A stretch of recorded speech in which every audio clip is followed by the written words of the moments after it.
G'day guys and welcome back to Jans_Gaming for another Dokkan Battle video. So for today's video, unfortunately it was leaked that the AGL First Fallen Frieza is going to be the next unit to come to Global. Sucks, obviously everyone was pretty hype hoping it was going to be an early Tanabata, but alas, here we are, we're getting Frieza. I'll go through his banner in a later video, but I just thought it was worthwhile sort of running through exactly what Frieza is and sort of talking about his weaknesses as a unit. So, looking at his leader skill, we've got Planetary Destruction / Space Traveling Warriors. This could be a lot better, but for some reason Space Traveling Warriors doesn't actually include all the guys that were traveling in space. So, definitely a bit of a handicap there, but 3k 170 and then an extra 30% to Inhuman Deeds or Terrifying Conquerors. So on his super attack, we've got the raise attack, and I'm pretty sure that's the infinite. Yep, that is the infinite stack. And then we've got the 30% defensive buff for one turn. So any additionals are going to be really good for this guy. Causes immense damage and then greatly lowers attack. So greatly lowering attack, as always, is really useful in things like SBR. And even if you look at the Kid Buu fight, his super attack, his stats can be debuffed. So that could be really useful there. So his passive activates entrance animation, he gets attack and defense 100% and launches an additional attack that has a high chance, which would be 50, of becoming a super attack for 5 turns from the start of battle when there are 2 or more space traveling warriors. So the handy thing is it's only 2 or more. That's not the craziest amount, but actually we'll have a look at that category just up after this. So key plus 3, attack and defense 150, so with that entrance you got 250% at the start of turn, plus an additional 150% when attacking. So clearly this guy's not meant to be utilised as a slot 1 unit. It's going to be way better after he's getting his super attack off.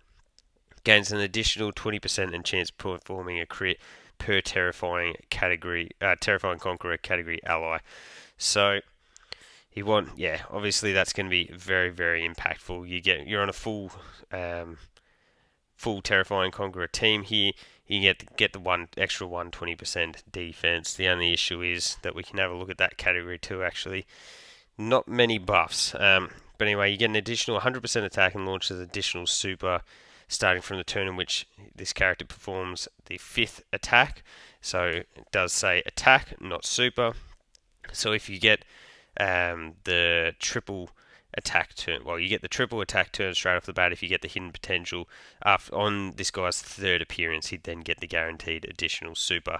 You get an additional 100% attack and chance of performing a crit plus 50% when there is a pure Saiyan enemy, and if that enemy is low class warrior, you then get an additional super attack. So pretty tough to fulfill, honestly, with those two. I know you've got the Supreme Battle Spectacles from the 9th anniversary that will be coming out. I guess we could get it off there against some of the Gokus and Vegetas, but other than that, you're really not going to be seeing that often whatsoever.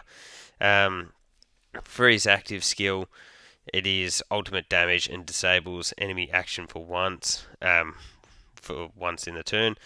It doesn't get any crits or anything like that, so that does sort of lower its effectiveness a little bit. But like a lot of these active skill units, you do have the infinite stack on the attack, which does give it a lot of extra buffs. So that can be activated when there is a low class warrior enemy, or when there is a pure Saiyan's enemy starting from the 3rd turn, or just the 5th turn. So realistically, you're probably going to want to utilize that like around the 5th or so turn anyways, when you're going to be able to have stacked up your attack a little bit more. For our skills, Link skills, strongest clan in space, universe's most malevolent, Frieza's army, first for conquest, big bad bosses, fear of faith, and fierce battles. So pretty generic sort of Frieza style of Link skills. Big bad bosses can make it a little bit tougher though, because then none of the golden Friezas are going to be real good link. Are going to share that, and that's obviously one of the best links in the game. Categories: Wicked Bloodline, Terrifying Conquerors, Inhuman Deeds, Space Traveling Warriors, Gifted Warriors, Planetary Destruction, and Sworn Enemies. So he is on a lot of sort of the general hard hitting extreme style teams. But as we're going to see here as we scroll through, so this is Space Traveling Warriors. An easy A, you could be really good. A lot of these guys really outdated. You look at this here, I guess they'll be the part 2. Well, they were the part 2 from the Topo banner. You're not too bad, but you don't want to be ran on on a rotation, really. Yeah, looking through this, this is tough going. So you need to find 2 allies to bring from this list, because you're definitely going to be wanting the entrance animation. I imagine probably Cooler will be one that gets brought there. In Chilai, I guess, is a good option, because at least she's going to have the support and the dodge. But other than that, it is pretty tough going there. And then we go into Terrifying Conquerors, and very much the same thing. Guess you got options like Piccolo Jr. Yeah, a lot of older units. We really don't get a crazy amount of extreme buffs, and considering that Broly's sort of like a super class extreme unit, you can see here that we've sort of missed out on a lot of our sort of main buffs that we'd get during anniversary this year. So yeah, could definitely be tough going, but we do get this banner unit, Dodoria, who I do have up here. So we'll go through his abilities too. So he's Inhuman Deeds, 3 key, 130, raises attack and defense for 1 turn, and then causes supreme damage with a high chance to stun. So 50% chance to stun, bit of utility for like SBR and all that there. So for his passive, Frieza's command, key 2, and then attack and defense 150, plus an additional 100% when performing a super attack, an additional 10% attack up to 50%, and chance performing a crit up to 30 with each attack performed. He is an Inhuman Deeds support with the 2 key and 50%, which is a really good support number.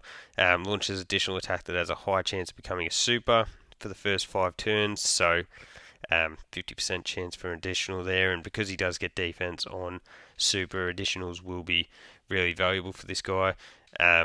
Attack and defense, 100% chance of performing a crit starting from the 6th turn from the character's entry.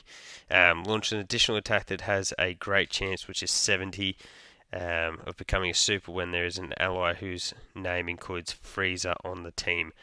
Also guards all attacks if there is an ally whose name includes Frieza attacking in the same turn. So Sky, definitely you want to be running him alongside Frieza to sort of get that guard, because that is the only defensive utility he has. He doesn't have any damage reduction, any dodge.